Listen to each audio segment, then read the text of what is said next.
Welcome back to my YouTube channel the ink study. आज के इस वीडियो में हम लोग कवर करेंगे difference between private sector and public sector enterprises. यानी कि अभी तक हम लोगों ने पढ़ लिया था कि हमारे प्राइवेट सेक्टर्स में कौन कौन से बिजनेसेस आते हैं, जो कि हम लोग का चैप्टर 2 था। और हम लोगों ने इसमें पढ़ा कि हमारे पब्लिक सेक्टर्स में क्या क्या आते हैं और उनके बारे में बहुत अच्छे से डिस्क्राइब किया गया। अब हम लोग इन दोनों का डिफरेंस देखेंगे, तो चलिए स्टार्ट करते हैं वीडियो। सबसे पहले point of differences private sector और पब्लिक सेक्टर। फर्स्ट है फॉर्मेशन। ठीक है, the formation of private sector enterprises involves a long process. हमारा जो प्राइवेट सेक्टर है उसको बनाने के लिए बहुत लॉन्ग प्रोसेस चलता है। The public sector enterprises can be formed in a short time just by government decision. देखिए, हमारा जो प्राइवेट सेक्टर्स है ना, इनके लिए हम लोग को प्लान बनाना है, डिसीजन लेना है, फंडिंग करना है, फिर गवर्नमेंट से परमिशन लेना है कुछ कुछ में, जैसे कि हमारा सोल प्रोप्राइटरशिप हुआ, पार्टनरशिप हुआ, इनमें ज़्यादा लेंथी प्रोसेस नहीं है। लेकिन इसके अपोजिट अगर हम लोग कोऑपरेटिव्स में आ जाते हैं या कंपनीज़ में आ जाते हैं तो उसमें बहुत लंबा प्रोसेस होता है। जबकि हमारा जो पब्लिक सेक्टर्स है उसमें गवर्नमेंट ही बना रहा है ना भाई, तो गवर्नमेंट अपने लिए परमिशन तुरंत ले लेगा, जैसे ही दिमाग में आया तुरंत हो गया। इस तरीके से जो फॉर्मेशन है वो पब्लिक सेक्टर का ज़्यादा ईजिली वे में होता है comparison to private sector. Next है हमारा ऑब्जेक्टिव। एक प्राइवेट सेक्टर को बनाने का हमारा ऑब्जेक्टिव क्या होगा? Earning profit.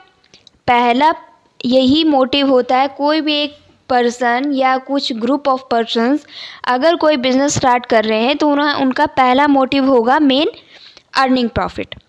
ठीक है, लेकिन हमारा जो पब्लिक सेक्टर है वो उनका मेन मोटिव ये नहीं होता कि अर्निंग प्रॉफिट है ना, उनका मेन मोटिव होता है कि जो हमारा आम जनरल पब्लिक है उसको सर्विस प्रोवाइड करना। देखिए, the private sector enterprises work with the main objective of earning profit. क्या है भाई? प्रॉफिट अर्न करना है।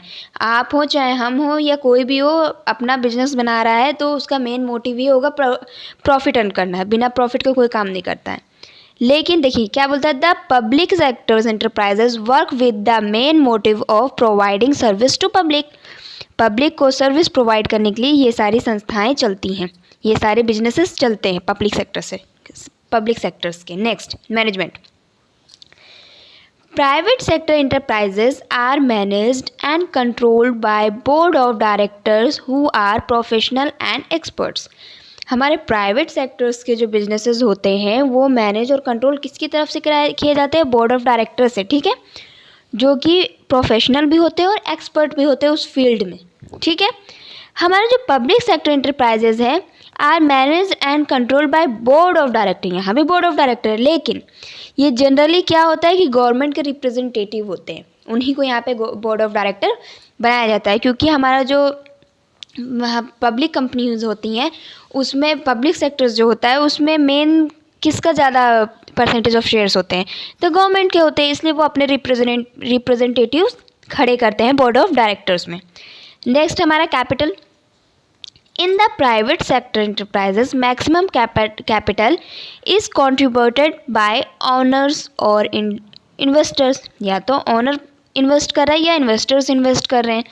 लेकिन हमारा जो पब्लिक सेक्टर है, in the public sector capital is contributed by the government. ज़्यादातर जो हमारा पूंजी रहता है पब्लिक सेक्टर्स में वो कौन प्रोवाइड करता है? गवर्नमेंट प्रोवाइड करता है। लेकिन हमारा प्राइवेट सेक्टर्स में या तो ऑनर करेगी या इन्वेस्टर्स से लेगा। नेक्स्ट क्या है? Freedom of operation. अब जैसे कि यहाँ पे ओनर का पैसा है, प्राइवेट सेक्टर्स में ओनर का पैसा है और इन्वेस्टर्स का पैसा है, तो इसलिए इनको ऑपरेशन की फ्रीडम पूरी मिलती है, पूरा है। लेकिन पब्लिक सेक्टर में क्योंकि गवर्नमेंट का पैसा है इसलिए इसमें पॉलिटिकल इंटरफेरेंस बहुत चलता है। देखिए, there is more freedom of operation in private sector enterprises but there is less freedom in public sector enterprises due to political interference. Public sector में पॉलिटिकल इंटरफेरेंस ज़्यादा होता है, इसलिए यहाँ पे फ्रीडम कम है। नेक्स्ट हमारा accountable. The private sector enterprises are not directly accountable to general public। एक प्राइवेट सेक्टर है वो जनरल पब्लिक के लिए अकाउंटेबल नहीं है जब तक लिए वो आम जनरल पब्लिक से शेयर्स नहीं दे रहा है, और शेयर्स भी अगर उन्हें बेच रहा है तो वो सिर्फ अपने शेयर होल्डर्स के लिए अकाउंटेबल है। The public sector enterprises are accountable to general public as their performance is discussed in the parliament. लेकिन एक पब्लिक सेक्टर कितना आगे जा रहा है ये डिस्कस किया जाता है पार्लियामेंट में, इसलिए ये जनरल पब्लिक के लिए अकाउंटेबल है। नेक्स्ट है हमारा employees. The private sector enterprises recruit and select their own employees and they have their own rules regarding their recruitment etc. देखिए रिम्यूनरेशन चाहे रिक्रूटमेंट हो, इन सब का एक प्राइवेट सेक्टर्स के अपने रूल रेगुलेशंस होते हैं। गवर्नमेंट के गाइडेंस होता है बट गवर्नमेंट उसमें ज़्यादा इंटरफेरेंस नहीं करता है। गवर्नमेंट के गाइडेंस के अंदर में फिर वो अपने रूल रेगुलेशंस बनाता है एक प्राइवेट सेक्टर और उसी हिसाब से वो रिक्रूट करता है। लेकिन जो हमारा पब्लिक सेक्टर हो जाता है ना, उसमें ऐसा नहीं है। The employees of public sector are generally the civil servants and public sector follow government rules regarding remuneration etc. यहाँ तो सारे गवर्नमेंट के रूल्स चल रहे हैं। Next, performance evolution. The performance of private sector enterprises is judged on the basis of economic gains only. यहाँ पे सिर्फ जज होगा कि हाँ प्रॉफिट ज़्यादा अर्न हुआ, हमारा कंपनी आगे बढ़ रहा है, बस। But the performance of public sector enterprises is not only judged by economic gain, but on many other non-economic issues. अब यहाँ पे वो हर एक इशू को प्रॉपरली देखा जाएगा हमारा पब्लिक सेक्टर्स में, चाहे वो अनएम्प्लॉयमेंट का हो, चाहे फिर वो हमारा जो एम्प्लॉयज़ हैं उनके वेलफेयर का हो। लेकिन जो हमारा प्राइवेट सेक्टर है ना, उसमें पहले सबसे पहला देखा जाएगा भाई प्रॉफिट अर्निंग हुआ कि नहीं हुआ। अगर इसका इकोनॉमिक ग्रोथ चल रहा है हमारे बिजनेस का तब सही है। सो आई होप आपको पब्लिक सेक्टर्स और प्राइवेट सेक्टर में डिफरेंस समझ में आया होगा। हम लोग अपनी नेक्स्ट वीडियो में लेके आएंगे मल्टीनेशनल कंपनीज़ के मीनिंग, डेफिनेशंस एंड फीचर्स।